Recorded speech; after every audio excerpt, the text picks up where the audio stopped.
Doctor Afia সিদ্দিকাকে 2003 সালে পাকিস্তান থেকে kidnap করা হয়। তাকে কিডন্যাপ করা হয়েছিল এই ব্লেম করে যে ডক্টর আফিয়া সিদ্দিকা নাকি আল কায়েদার সঙ্গে জড়িত ছিলেন। এবং আপনারা অবাক হবেন, ডক্টর আফিয়া সিদ্দিকা ছিলেন, শি ওয়াজ নিউরোসায়েন্টিস্ট, সে একজন বিজ্ঞানী ছিল এবং পাশাপাশি সে আল্লাহর কোরআনের হাফেজা ছিল। সুবহানাল্লাহ পড়েন। তাকে গ্রেফতার করা হলো একজন সেনা হত্যার দায়ে। 2003 সাল থেকে নিয়ে 2018 সাল পর্যন্ত তাকে কারাবন্দী করা হলো। তাকে 7 বছর যাবত রেপ করা হয়েছে। তাকে উলঙ্গ করে কোরআনের পাতা ছিঁড়ে দিয়ে পুরো নিচের ফ্লোরকে কোরআনের পাতা দিয়ে ছিঁড়ে ভরাই দিয়েছে।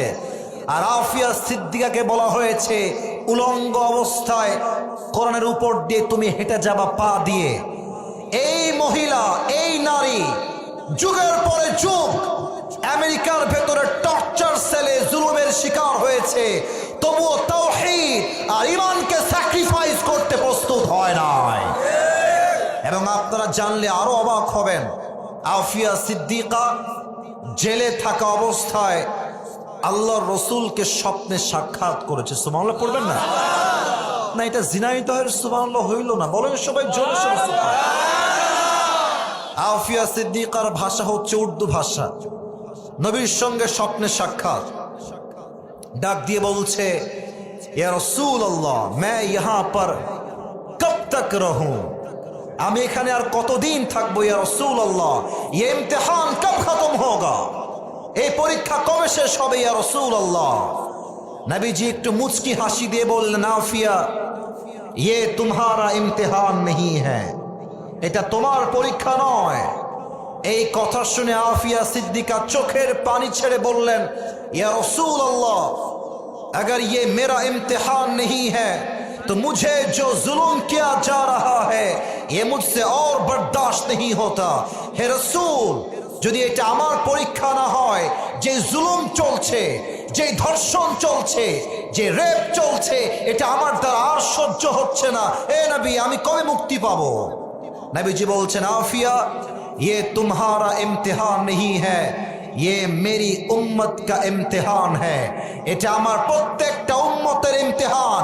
হকের পক্ষে থাকলে বাধা আসবে, জেল আসবে, জুলুম আসবে, বাট কথা হবে একটা, আমার জীবন যাবে, কল্লা যাবে, বাতিলের সামনে আমার মাথা কখনো হবে না। জিনাইদহের ভাই, আল্লাহ সেই জাগ্রত ঈমান আমাদের সবাইকে দান করুক। পড়েন সবাই আমিন। অতএব আমি আসিফ হুজুরের লাস্ট এন্ড ফাইনাল কথা, আল্লামা দেলওয়ার হোসেন সাইদি হুজুর জেল খেটেছেন, জুলুমের শিকার হয়েছেন, শহীদ হয়েছেন, বাতিলের সামনে মাথা নত করেন নাই। আল্লামা মামুনুল হক সাহেবকে ধর্ষণের মিথ্যা মামলা দিয়ে জেলখানায় বন্দী করা হয়েছে, উনি ওনার মাথাকে বাতিলের সামনে নত করেন নাই। আমাদের সকলের কলিজার টুকরা মিজানুর রহমান আজহারীকে 2020 সালে মিথ্যা শিবিরের ট্যাগ দিয়ে, জামাতের ট্যাগ দিয়ে, রাজাকারের ট্যাগ দিয়ে দেশ ছাড়তে বাধ্য করা হয়েছে। আজহারী দেশ ছেড়েছে, বাতিলের সামনে মাথা নত করে না। এখান থেকে একটা শিক্ষা বাতিল পক্ষকে আমি দিতে চাই, যতই জুলুম করো, যতই জেল দাও, যতই আমাদেরকে অত্যাচার করো, আমরা একটা মিশন নিয়ে নেমেছি, মাথায় আমাদের কাফনের কাপড় বাঁধা আছে। আল্লাহর জমিনে আল্লাহর কোরআনের রাজ কায়েম না করা পর্যন্ত একটা যুবক বাসায় ফিরে আসবে না। হাত তুলে বলো ঠিক কিনা?